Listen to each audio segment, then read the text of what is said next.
Hello everyone, I am back to my channel. और आज की इस वीडियो में हमारा टॉपिक है फोटो इलेक्ट्रिक इफेक्ट। बहुत ही इंपॉर्टेंट टॉपिक है, चाहे वो आपका 11th हो या आपके कॉम्पिटिटिव नीट हो, जेई हो या आपका बीएससी का सेमेस्टर 4th हो। ठीक है, अब आपका जो फोटो इलेक्ट्रिक इफेक्ट है, इस पर थ्योरेटिकल पार्ट भी बहुत आता है और एमसीक्यूज भी बहुत पूछे जाते हैं। बहुत कॉमन टॉपिक है, इंपॉर्टेंट टॉपिक है और एमसीक्यू तो आपको जनरली इससे मिल ही जाएंगे, चाहे आपको इक्वेशन से मिले, चाहे आपको बेसिक जो इसके पोस्टुलेट्स हैं उससे मिले। चलिए शुरू करते हैं। Photo electric effect. अब फोटो इलेक्ट्रिक इफेक्ट पर सबसे पहला एमसीक्यू तो यही बन जाता है कि भाई किसने प्रपोज किया। तो यहाँ पर जो जनरली आप आंसर देखने को मिलता है आपको, वो होते हैं आइंस्टीन। जो आइंस्टीन थे हमारे, उनको फोटो इलेक्ट्रिक इफेक्ट के लिए नोबेल प्राइज दिया गया था, तो हम आइंस्टीन ही टिक करते हैं। वैसे इसमें थोड़ा सा कंट्रीब्यूशन आपके जे थॉमसन का भी था, लेकिन हम उनको थोड़ा साइड में कर देते हैं और आइंस्टीन को ही आप याद रखोगे कि फोटो इलेक्ट्रिक इफेक्ट किसके द्वारा दिया गया, आइंस्टीन के द्वारा दिया गया। दूसरा एमसीक्यू इस पर यह भी बनता है कि आपका जो फोटो इलेक्ट्रिक इफेक्ट है वो कैसे नेचर पर है। जैसे आपने पढ़ा है कि जो मैटर होता है या जो लाइट होती है उसका ड्यूअल नेचर आपने पढ़ा है ना, कि वो जो लाइट है वो आपकी वेव की तरह भी काम करती है, बिहेव करती है और पार्टिकल की तरह भी बिहेव करती है। तो आपका जो फोटो इलेक्ट्रिक इफेक्ट है वो पार्टिकल नेचर है आपकी लाइट का। ठीक है, चलिए शुरू करते हैं। यहाँ पर मैंने इसके इंपॉर्टेंट पॉइंट्स लिख दिए, पूरा मैंने थ्योरी बनाकर नहीं लिखा है, इसी के जरिए मैं आपको पूरा बता दूंगी। जैसे जैसे मैं बोलते जाऊँ आप उसको नोट करते जाना, तो आपका थ्योरी पार्ट भी बन जाएगा, नोट्स भी तैयार हो जाएंगे। सबसे पहले समझते हैं कि असल में फोटो इलेक्ट्रिक इफेक्ट में हो क्या रहा है। मान लो आपके पास कोई मेटल है, मेटल का सरफेस ये हमने बनाया है। अब हमें पता है कोई भी मेटल होता है किससे बना होता है, इलेक्ट्रॉन तो मतलब उसमें होंगे ही होंगे, है ना।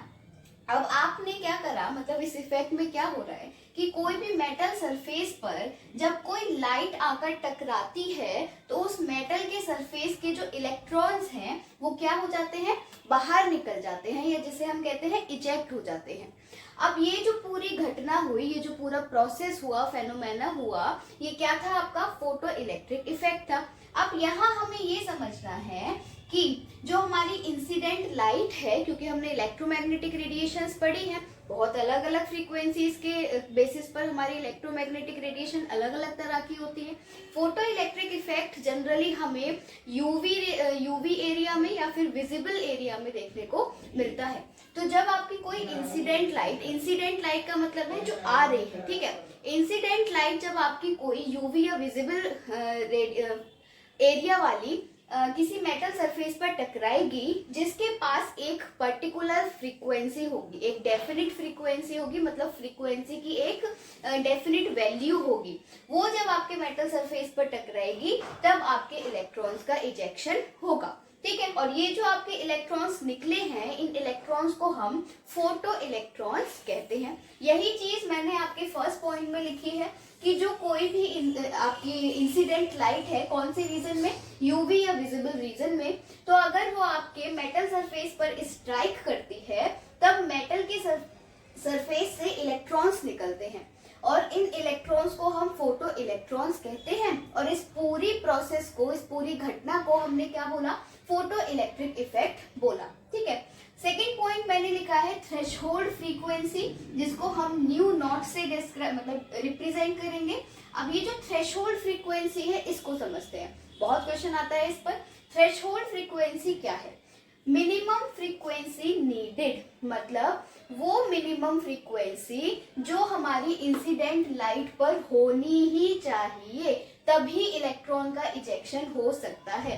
और अगर इस इंसिडेंट लाइट पर ये फ्रीक्वेंसी, मतलब इस अमाउंट की फ्रीक्वेंसी, थ्रेशोल्ड फ्रीक्वेंसी के बराबर फ्रीक्वेंसी नहीं हुई तो हमारे फोटो इलेक्ट्रॉन्स का इजेक्शन नहीं होगा, या आप कह सकते हो फोटो इलेक्ट्रिक इफेक्ट काम नहीं करेगा।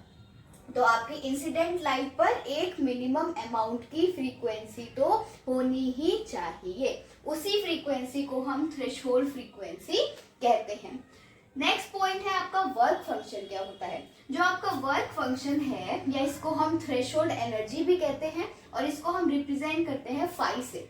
ये सिंबल है आपके फाई का। अब आपका जो ये थ्रेशोल्ड एनर्जी या वर्क फंक्शन है, ये क्या होता है, असल में क्या हो रहा है, बहुत सिंपल लैंग्वेज में समझाऊंगी। असल में क्या हो रहा है कि इंसिडेंट लाइट के पास कुछ ना कुछ एनर्जी तो होगी खुद की, क्योंकि हमें पता है लाइट किससे मिलके बनती है, फोटॉन्स से मिलके बनती है। फोटॉन्स क्या है, फोटोन की एनर्जी क्या होती है, एच न्यू होती है। तो हम जो मानकर चल रहे हैं कि जो इंसिडेंट लाइट है उसके पास कुछ ना कुछ अपनी एनर्जी तो है।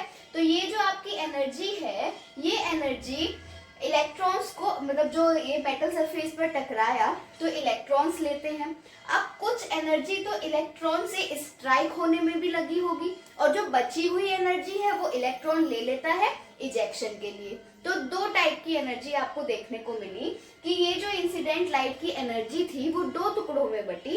एक टुकड़ा क्या था कि भाई इसको इलेक्ट्रॉन निकालने के लिए कुछ एनर्जी लगी, और दूसरा टुकड़ा एनर्जी का कहा गया कि इलेक्ट्रॉन वो बची हुई एनर्जी लेकर क्या कर गया, इजेक्ट कर गया या निकल गया। तो जो एनर्जी इस इंसिडेंट लाइट को इलेक्ट्रॉन निकालने में लगी वो होती है आपकी थ्रेशोल्ड एनर्जी। तो थ्रेशोल्ड एनर्जी को हम कैसे डिस्क्राइब कर सकते हैं कि मिनिमम एनर्जी जो कि इंसिडेंट लाइट पर होनी ही चाहिए जिससे इलेक्ट्रॉन्स निकल सके, वो मिनिमम एनर्जी आपकी थ्रेशोल्ड एनर्जी होती है। और इसी का दूसरा नाम है वर्क फंक्शन। वर्क फंक्शन देख के बच्चे घबरा जाते हैं कि भाई ये कौन सा नया टर्म आता है। कोई नया टर्म नहीं है, उसको आप थ्रेशोल्ड एनर्जी से याद रखोगे तो आसानी से याद रहेगा। ठीक है, अब आपका अगला पॉइंट है kinetic energy of photo electrons is directly proportional to frequency of light. बहुत इंपॉर्टेंट पॉइंट है। जो आपका फोटो इलेक्ट्रॉन्स हैं जो निकले, उनकी जो काइनेटिक एनर्जी है वो सिर्फ और सिर्फ फ्रीक्वेंसी पर डिपेंड करती है। और किस तरीके से डिपेंड करती है या क्या रिलेशन है, वो उसके डायरेक्टली प्रोपोर्शनल है। जो भी हमारी इंसिडेंट लाइट है उसकी जो फ्रीक्वेंसी है, केवल और केवल उस फ्रीक्वेंसी पर फोटो इलेक्ट्रॉन्स की काइनेटिक एनर्जी डिपेंड करेगी। लाइट की, जो हमारी इंसिडेंट लाइट है, उसकी इंटेंसिटी पर काइनेटिक एनर्जी डिपेंड नहीं करेगी फोटो इलेक्ट्रॉन्स की। हमेशा याद रखना कि जो फोटो इलेक्ट्रॉन्स की काइनेटिक एनर्जी है वो सिर्फ फ्रीक्वेंसी पर डिपेंड करेगी, आपकी इंटेंसिटी पर नहीं करेगी। ठीक है, तो इसका एक पॉइंट भी आता है कि मान लो कि आपकी जो इंसिडेंट लाइट है वो कितनी भी इंटेंसिटी की हो, उसकी इंटेंसिटी कितनी भी ज्यादा हो, लेकिन अगर उस इंसिडेंट लाइट की फ्रीक्वेंसी इस थ्रेशोल्ड फ्रीक्वेंसी के बराबर नहीं हुई या इससे ज्यादा नहीं हुई तो आपका फोटो इलेक्ट्रिक इफेक्ट नहीं हो सकता है। ठीक है, नेक्स्ट है आपका कि नंबर ऑफ फोटो इलेक्ट्रॉन्स जो भी इजेक्ट किए जाएंगे, फोटो इलेक्ट्रॉन्स जो भी इजेक्ट होंगे वो डायरेक्टली प्रोपोर्शनल होंगे इंटेंसिटी ऑफ लाइट के। अब यहाँ फ्रीक्वेंसी का रोल नहीं है, यहाँ इंटेंसिटी का रोल है कि जितनी ज्यादा इंसिडेंट लाइट की इंटेंसिटी होगी उतने ही ज्यादा आपके number of photo electrons eject होंगे। ठीक है, नेक्स्ट आपका इम्पोर्टेंट, इस पर आपके न्यूमेरिकल्स भी आते हैं और डायरेक्ट इक्वेशन भी पूछ लेते हैं।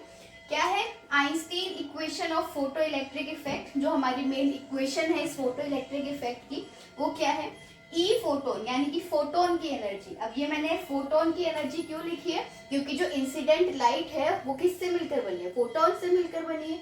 तो आपकी जो फोटोन की एनर्जी है वो किसके बराबर है, वर्क फंक्शन प्लस आपके फोटो इलेक्ट्रॉन की एनर्जी। अभी हमने पढ़ा था ना कि दो टुकड़ों में बढ़ गई एनर्जी, ये वही है। वर्क फंक्शन प्लस जो आपके फोटो इलेक्ट्रॉन इजेक्ट हुए, उन दोनों को मिलाकर जो एनर्जी बनी वो आपके फोटोन की एनर्जी कहलाएगी। इसको हम फॉर्मूला वाइज भी लिख सकते हैं। आपके फोटोन की एनर्जी कितनी होती है, एच न्यू के बराबर होती है। आपका जो वर्क फंक्शन है वो एच न्यू नॉट, हमने यहाँ न्यू नॉट इसलिए दे दिया है कि थोड़ा डिफरेंस दिखाने के लिए। देन आपका जो ई फोटो इलेक्ट्रॉन है या फोटो इलेक्ट्रॉन की आपकी एनर्जी है वो किसके बराबर है, काइनेटिक एनर्जी के बराबर है, इसलिए हमने यहाँ पर m12mv² लिखा है। और यही जो आपकी इक्वेशन है ये Einstein equation of photo electric effect भी कहलाती है। तो ये आपका पूरा फोटो इलेक्ट्रिक इफेक्ट का कॉन्सेप्ट था। इससे बहुत सारे एमसीक्यूज बनते हैं, चाहे थ्योरी बेसिस पर बनते हैं, जैसे आपसे थ्रेशोल्ड फ्रीक्वेंसी के बारे में वो पूछ लेंगे, या आपके वर्क फंक्शन के बारे में, या ये भी पूछते हैं क्योंकि बच्चे कंफ्यूज हो जाते हैं। बच्चों को लगता है काइनेटिक एनर्जी फ्रीक्वेंसी पे डिपेंड करती है तो सब कुछ फ्रीक्वेंसी का ही खेल है, लेकिन यहाँ पर जो आपकी नंबर ऑफ फोटो इलेक्ट्रॉन्स का इजेक्शन होगा वो सिर्फ और सिर्फ इंटेंसिटी पर डिपेंड करेगा। और उसके बाद आपका ये पूरा टॉपिक था फोटो इलेक्ट्रिक इफेक्ट का। आई होप आपको वीडियो समझ आया होगा। आपको कोई भी क्वेरी हो आप कमेंट सेक्शन में पूछ सकते हैं। That's all for this video. Thank you very much.